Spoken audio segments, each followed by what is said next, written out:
మొత్తం దేశ రాజకీయాల్లోనే మొట్టమొదటిసారిగా 100% స్ట్రైక్ రేట్తో అసెంబ్లీలో అడుగుపెట్టిన వ్యక్తి, ఏకైక వ్యక్తి పవన్ కళ్యాణ్.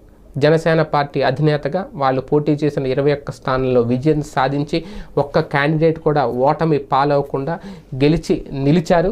అసెంబ్లీలో వాళ్ళ వాణిని కూడా వినిపిస్తున్నారు. ప్రజా సమస్యలకు సంబంధించి పరిష్కారాలు చూపే దిశగా కీలక నిర్ణయాలు కూడా తీసుకుంటున్నారు. ఇందులో భాగంగానే రైతుల విషయంలో మొదటి నుంచి ఆయన పోరాటాలు చేస్తున్నారు.